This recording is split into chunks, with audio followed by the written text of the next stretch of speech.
Graduation gowns rustle like autumn leaves in the campus auditorium. Flash photography erupts in scattered bursts across the crowd. Parents clutch flowers. Roses, lilies, carnations wrapped in cellophane that crinkles with nervous excitement. But all the flowers in our section, all the cameras, all the beaming smiles, there for her. "Congratulations, sweetheart. You earned this," Dad whispers into my sister's hair, his voice thick with the kind of pride I've only ever heard directed at her. Then his eyes meet mine over her shoulder. No flowers, no pride, just that familiar silence, the one that's followed me through 18 years of being the other daughter, the backup plan, the one who will figure it out. I smile anyway, because he has no idea what the dean is about to say next. Right there, on the stage, into the microphone that will carry across 500 folding chairs and straight into their shocked, silent hearts. We weren't supposed to be different, Mia and me. Born 11 months apart, Irish twins, Mom used to joke before the joke stopped being funny. We shared a room, shared clothes, shared teachers who'd pause mid-sentence and say, "Oh, you're Mia's sister," as if that explained everything about who I was supposed to be. In elementary school, we were both honor roll students. Both earned gold stars and perfect attendance awards. Both got invited to the same birthday parties and signed up for the same activities. But somewhere around middle school, the family narrative shifted, crystallizing into a story I never agreed to but couldn't seem to rewrite.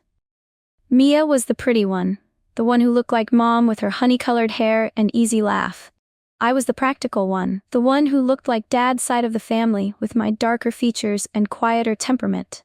Mia was social, effortlessly popular, the type who could walk into any room and find her place within minutes. I preferred books to parties, one-on-one conversations to group dynamics. Mia's got that spark, Mom would tell her friends over coffee, not realizing I could hear from the kitchen. She's going places. Sarah's more, well, she's dependable. Dependable. The word that would follow me through high school like a shadow. When college applications rolled around senior year, the difference became impossible to ignore.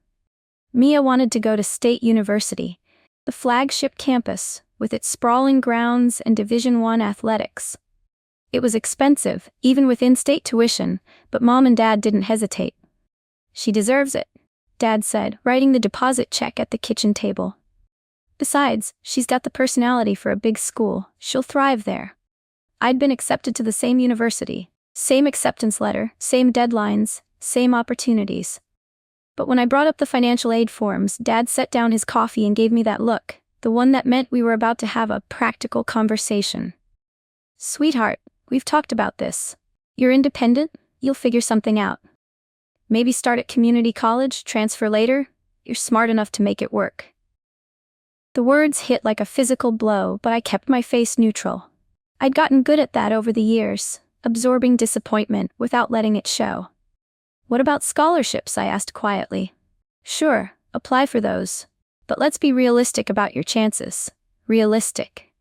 Another word that seemed to belong exclusively to conversations about my future.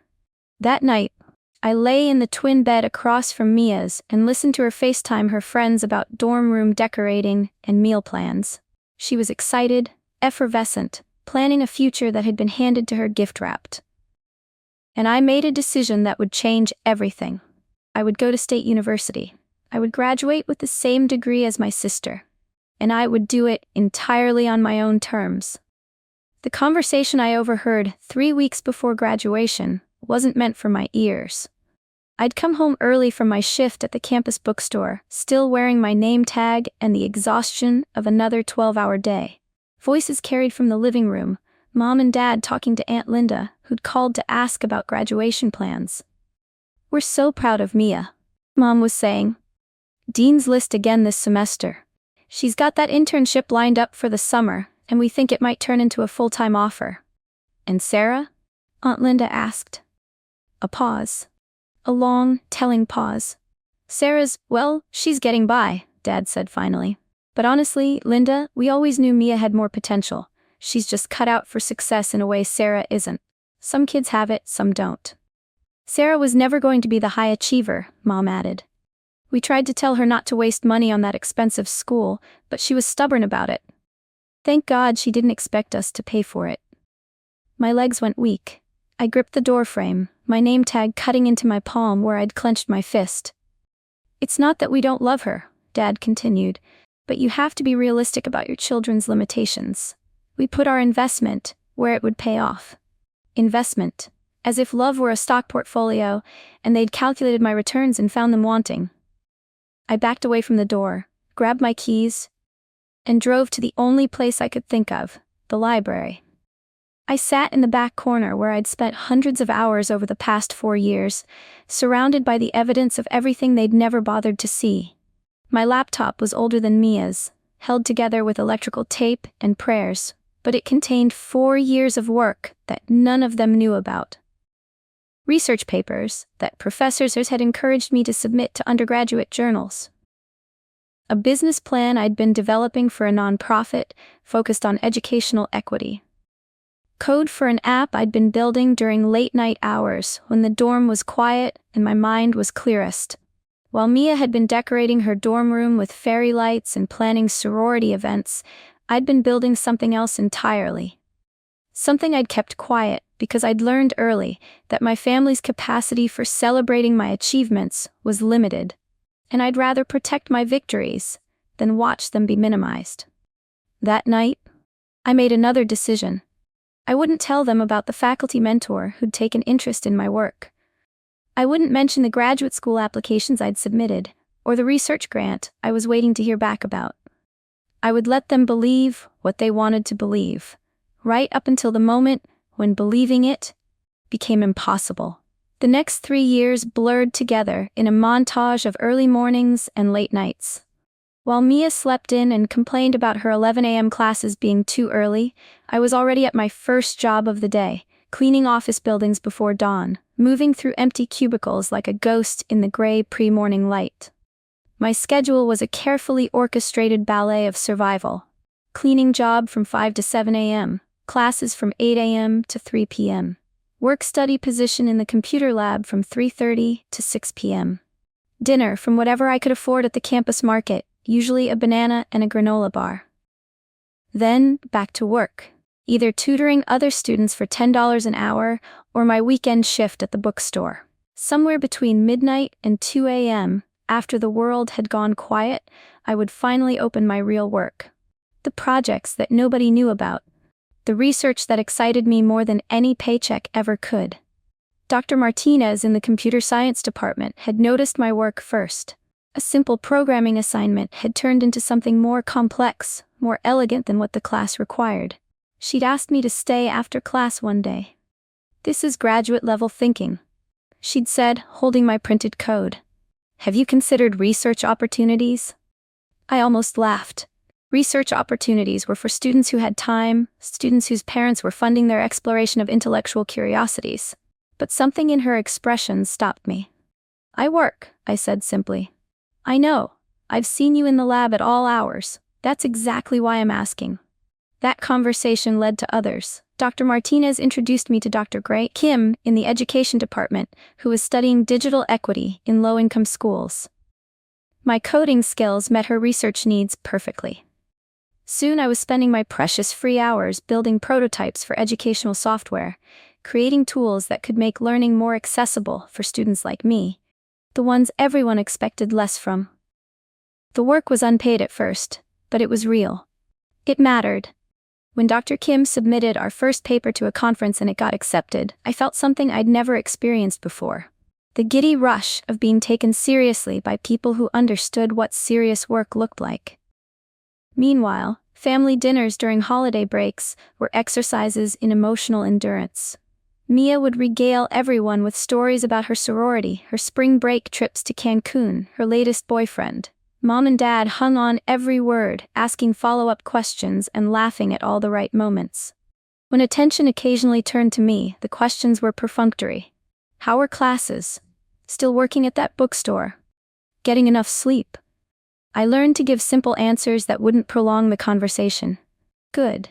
Yes, mostly. What I didn't tell them was that Dr. Kim and I had published 3 papers together, that I'd presented at 2 conferences, standing at podiums in hotel ballrooms, and fielding questions from researchers twice my age. That the nonprofit I'd been developing, had caught the attention of investors who were interested in funding a pilot program. I didn't tell them about the email I'd received from the university's Office of Distinguished Students, asking me to apply for the Innovation in Impact Award, a recognition given to one graduating senior whose work demonstrated exceptional potential for social change. I especially didn't tell them about the letter that arrived in February from the graduate school, offering me a full fellowship to pursue my master's degree in educational technology, full tuition, plus a stipend that would actually allow me to eat regular meals and sleep more than 4 hours a night. These victories lived in a separate world from my family, a world where my worth wasn't predetermined, where my potential wasn't capped by someone else's limited vision of who I was supposed to be. By spring semester of senior year, I'd built something they'd never expected, a life that didn't need their approval to flourish. The email arrived on a Tuesday morning while I was getting ready for my statistics final. The subject line made my heart skip.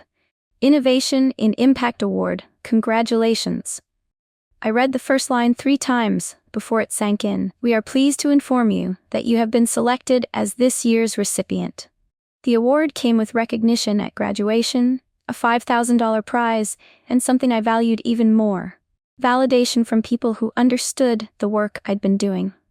The selection committee had reviewed my research publications, the nonprofit platform I'd developed, and letters of recommendation from professors who'd watched me balance full-time academics with full-time survival. But the real surprise was the phone call that came later that week. Dr. Martinez knocked on my dorm room door with her cell phone in hand and a grin on her face. "Sarah, there's someone who wants to talk to you." The voice on the other end belonged to Rebecca Chen, director of the educational technology nonprofit Tech Forward. They'd heard about my work through Dr. Kim, and they had an offer: a full-time position as a program developer, starting after graduation. The salary was more than my parents made combined. "We believe your platform could scale nationally," Rebecca explained. "You've identified a real gap in educational equity, and you've built something that actually works. We want to fund your vision." After I hung up, I sat on my narrow dorm bed and stared at the acceptance letter for graduate school, now joined by a job offer that would change my life trajectory entirely. 2 paths forward, both of them built on work that nobody in my family even knew existed. That weekend, I went home for what I decided would be the last time before graduation. Dinner conversation followed its usual script. Mia talked about her sorority's formal, her summer internship at Dad's insurance company, her post-graduation plans to move back home while she figured things out. "It's smart to take time," Mom said, passing the mashed potatoes. "No rush. You can always live here while you job hunt." Dad nodded approvingly. "Mia's got good instincts. She knows when to take advantage of family support." Then they turned to me with polite interest. "Any plans yet, Sarah?" I could have told them everything. About the award, the job offer, the graduate school fellowship, about the research that had been published in actual journals, the conferences where I'd presented to rooms full of people who respected my ideas. Instead, I smiled and said, "Still figuring it out." Because I'd learned something valuable over the years. My silence was not submission. It was strategy. Some revelations are worth saving for the right moment, the right audience, the right dramatic impact. And graduation day was only 3 weeks away. The morning of graduation, I wake up before my alarm. Outside the dorm window, campus is already buzzing with activity. Families arriving with flowers and cameras, graduates in caps and gowns walking toward the ceremony site. My stomach flutters with anticipation, but not the nervous kind, the good kind. The kind that comes with knowing a secret the rest of the world is about to learn. I put on my cap and gown carefully, adjusting the honor cords that mark my summa cum laude status, another achievement I haven't mentioned to my family. In the mirror, I look different than I did 4 years ago. Older, yes, but also more solid somehow, more present in my own life. My phone buzzes with a text from Dr. Martinez. "Break a leg today. We're all so proud of you." The ceremony is held in the football stadium, with thousands of folding chairs arranged in neat rows across the field. Families cluster in the stands, a sea of proud faces and camera phones. I spot my parents and Mia easily. They're in the 3rd row. Dad wearing his good suit and Mom holding a bouquet of roses that I know are meant for my sister. The ceremony follows the usual script: opening remarks, keynote speech, recognition of honors students. My name is called with the other summa cum laude graduates, and I walk across the stage to receive my cord. I can see my family in the stands, but their attention seems distracted. They're probably already anticipating Mia's moment. Then comes the announcement I've been waiting for. Dean Harrison approaches the podium with a special folder in her hands. Before we begin conferring degrees, it's my privilege to recognize this year's recipient of the Innovation in Impact Award. This honor is given to one graduating senior whose work demonstrates exceptional potential for creating positive social change. The stadium quiets. Parents lean forward in their seats. This year's recipient has spent her undergraduate years developing technology solutions for educational equity. She has published research in peer-reviewed journals, presented at national conferences, and created a nonprofit platform that has already served over 10,000 students in underserved communities. I feel my heart hammering against my ribs. While maintaining a perfect GPA and working multiple jobs to fund her education entirely through her own efforts, she has embodied the university's commitment to both academic excellence and social responsibility. In the stands, I see my parents suddenly sitting up straighter. Dad's face has gone pale. It is my honor to present the Innovation and Impact Award to Sarah Elizabeth Morrison. The sound that escapes from my family's section isn't quite a gasp, but it's close. As I walk across the stage, not the quick shuffle of regular graduation, but the slower, more ceremonial pace reserved for special recognition, I can feel hundreds of eyes on me. Camera flashes pop. Someone in the faculty section starts clapping, and it spreads through the crowd like a wave. Dean Harrison shakes my hand firmly. "Congratulations, Sarah. Your work is going to change lives." She hands me the award, a crystal plaque that catches the stadium lights, and gestures toward the microphone. "Would you like to say a few words?" I hadn't prepared for this moment, but the words come easily. 4 years ago, I learned that some people are born into belief, and others have to build it. I want to thank the professors who saw potential where others saw limitations, and the students I've worked with who taught me that access to education shouldn't depend on privilege. This award belongs to everyone who's ever been told they weren't cut out for success, and then proved that assessment wrong. The applause is thunderous. In the stands, I can see my parents staring at me as if they're seeing a stranger. Mia's mouth is literally hanging open. But what I notice most is the look on Dr. Martinez's face in the faculty section. Pride mixed with satisfaction, the expression of someone who's just watched a plan 4 years in the making come to perfect fruition. After the ceremony, while other families cluster around their graduates with congratulations and photo opportunities, my family approaches me with an awkward uncertainty I've never seen before. "Sarah," Mom starts, her voice higher than usual, "why didn't you tell us about all of this?" She gestures vaguely at the award in my hands as if it's some mysterious artifact she can't quite understand. "About what?" I ask mildly. "The research, the publications, this award?" Dad's voice trails off. He looks genuinely confused, as if I've somehow violated the natural order of things by succeeding without his knowledge or permission. "You never asked," I say simply. "But honey," Mom continues, "if we'd known you were doing so well, we would have. Would have what?"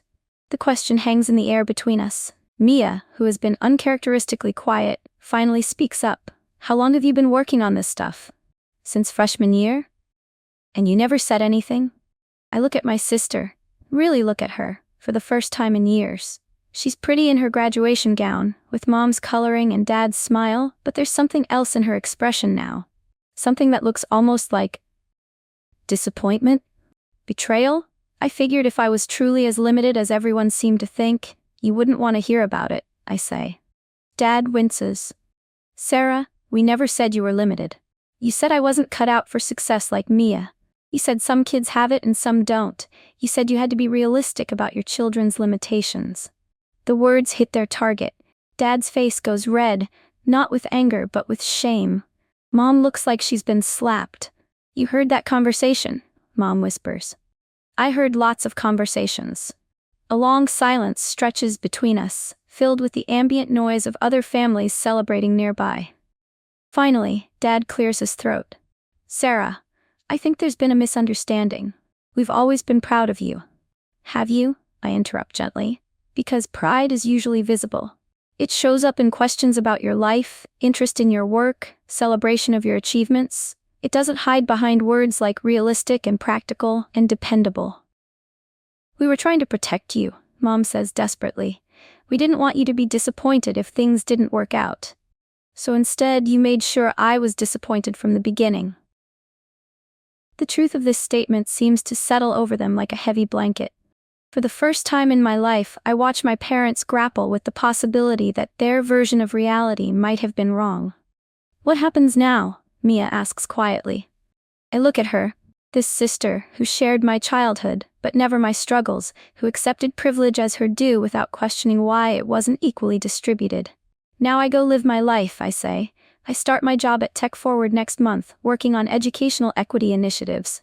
Or maybe I take the graduate fellowship I was offered and get my master's degree. I haven't decided yet." "You have a job offer?" Dad asks, sounding stunned. "I have several." More silence. Then Mom, her voice small. Is there a way to start over? To do better?" I consider this question carefully. These are my parents, flawed and human, and limited by their own understanding of how the world works. I don't hate them. I'm not even angry anymore. But I'm also not the same person who used to beg silently for their approval. "We can have a relationship," I say finally. "But it's going to be different. I'm not going to pretend to be smaller than I am to make you comfortable. And I'm not going to compete for love anymore. Either I have it or I don't, but I'm done trying to earn it." Dad looks like he wants to argue, to explain, to somehow rewrite the history we all know happened, but something in my expression stops him. "Okay," he says instead. "Okay, we can work with that." I leave the graduation ceremony walking beside my family, but not quite with them. We're all heading in the same direction, but I'm moving toward something different than they are. Toward a future I built with my own hands. Toward work that matters. Toward a life where my worth isn't determined by other people's limited vision of who I'm supposed to be. My phone has been buzzing all afternoon with congratulations messages. Dr. Martinez wants to take me to dinner. Rebecca from Tech Forward has sent a bouquet to my dorm room, along with a note about how excited they are to work with me. The graduate school fellowship coordinator has called twice. For the first time in my life, I have more opportunities than I know what to do with. The irony isn't lost on me. 4 years ago, my family thought I'd never amount to much, and now I have to choose between multiple paths to success. That evening, after the family dinner where conversation was stilted and strange, after the awkward photos and forced smiles, I sit alone in my dorm room one last time. Tomorrow, I'll pack up 4 years of life and move on to whatever comes next. But tonight, I want to sit with this moment, the quiet satisfaction of promises kept to myself, of work that speaks louder than words ever could. I think about the girl who started here 4 years ago, the one who believed she had to prove herself worthy of love. I want to tell her that she was wrong, not about working hard or building something meaningful, but about the basic premise. She was always worthy. The problem was never her value. It was other people's inability to see it. My laptop screen glows in the darkening room, showing an email draft I've been working on. It's a resignation letter from the daughter role I've been playing my whole life, the grateful, diminished, manageable version of myself that I created to fit other people's expectations. But instead of sending it, I delete it. Because the most powerful rebellion isn't dramatic rejection, it's quiet revolution. It's building a life so undeniably successful that the people who underestimated you have no choice but to reckon with their own limitations. I close the laptop and look out the window at the campus where I learned who I really am. Tomorrow I'll leave this place, but I'm taking something with me that's more valuable than any degree. The unshakable knowledge that I am exactly as capable as I always believed myself to be. Let them remember my silence during all those years when they couldn't see my worth. I'll remember my work, my persistence, my refusal to accept their narrow definition of who I was supposed to be. And in the end, that makes all the difference. The most powerful victories aren't the ones that make the most noise. They're the ones that change everything so quietly that by the time anyone notices, it's already too late to go back to the way things were. This is the end of the story. If you enjoy it, make sure to hit that like button and subscribe for more wonderful stories like this. Thank you for watching, and see you in the next video.